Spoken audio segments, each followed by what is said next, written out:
Здравейте! Това, което виждате на екрана в момента е рисунка от Гюстав Курбе, наричана Ателието на художника. Тя има и второ по-дълго заглавие. Истинска алегория, характеризираща 7-годишния период на творческия ми живот. Заглавието на картината на Курбе съдържа противоречие. Думите истинска и алегория имат противоположни значения. В по-ранната работа на Курбе, истинското може да се разгледа като отхвърляне на героичното идеалното в полза на действителното. Истинското за Курбе, както може да бъде груба и неприятна истина, свързана с икономическата несправедливост, така също може да сочи към промяната на представите за морал. За разлика от тях, алегорията е история или идея, свързана с някакъв вид символи. Възможно ли е Курбе да използва заглавията си, за да предупреди зрителя за противоречиви и двойни значения в изображението? Може би? Нека видим. Погледнете, например, тъмните картини, които висят на задната страна на ателието му в Париж. Тези големи пейзажи изглежда образуват непрекъсната хоризонтална линия от панел до панел. Те се разтварят достатъчно, така че не сме сигурни дали са картини или може би прозорци, които рамкират пейзажа отвъд. Дали е реален или е просто представа? Курбе изглежда замъглява разликата и допуска и двете. Художникът веднага се разпознава в центъра на платното. Главата му е наведена назад, а абсурдната му брада е избутана напред под същия надменен ъгъл, както се вижда и в друга негова картина. Здравейте, господин Курбе! Тук обаче той просто се възхищава на пейзажа, докато го рисува. Централната композиция е единство от 3 фигури, 4 ако броим и котката. Отдясно на Курбе стои гол модел. Имайте предвид, че роклята е разпръсната в краката й. Тук няма нищо изключително, все пак това е ателие на художник и моделите често са голи. Курбе обаче не поглежда в нейната посока, както би, ако тя наистина позираше за него. Той няма нужда, в крайна сметка той рисува необитаем пейзаж. Странно е, че посоката на погледите е обърната. Моделът насочва вниманието си към Курбе, а не обратното. Тя гледа пейзажа, който той рисува.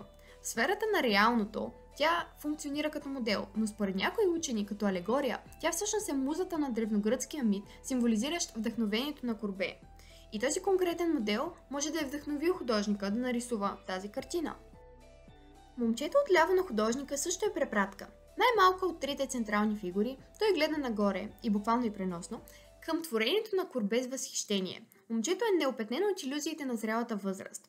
То вижда истината за света и това представлява важна цел за Курбе – да се откаже от уроците на художествената академия. Той вярва, че изтънчеността на градския индустриален живот отдалечава художниците от първичната истина на природата. Преди всичко, Курбе се стреми да се върне към чистия пряк поглед на дете. Освен това, котката, между другото, често се чете също като препратка към независимост и свобода. Цялото доста претъпкано платно е разделено на две големи групи хора.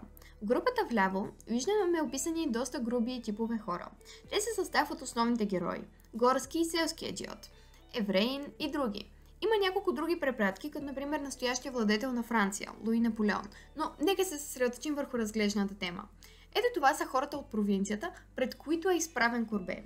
От противоположната страна на платното, за разлика от тях, са далеч по-красиво облечени хора.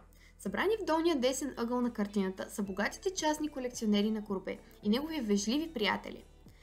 В крайния долен десен ъгъл на платното седи и Шарл Бодлер, влиятелният поет, който е бил и близък приятел на художника. Случайно позната ли ви е тази композиция? Курбе се занимава с акта на рисуване или, както бихме могли да кажем, създаването на пейзаж. Може ли това да е препратка към Бог, създателя на природата? Композицията изглежда пряко свързана с традиционната композиция на новозаветната история Страшния съд. Помислете за фреската на Джото Страшния съд на задната стена на Параклиса Арена в Падуа. Или за Страшния съд на Микеланджело, изрисувана на стената на Сикстинската капела. В тези ранни картини, благословените, тези, които са били на път към небето, са били от дясната страна на Христос, нашата лява. А проклетите, тези, които са били на път към Ада, са били показани от лявата страна на Христос, от нашата дясна седна. Но какво означава всичко това? Курбе се е поставил в позицията на създател. Иска ли да се отнасяме с такова уважение, величие и преклонение към него? На място на блажените вляво са селските жители. Отново се споменава чистия морал на природата. От дясната страна на мястото на проклетите са градските особи. Ето тук присъства идеята за корупцията на града.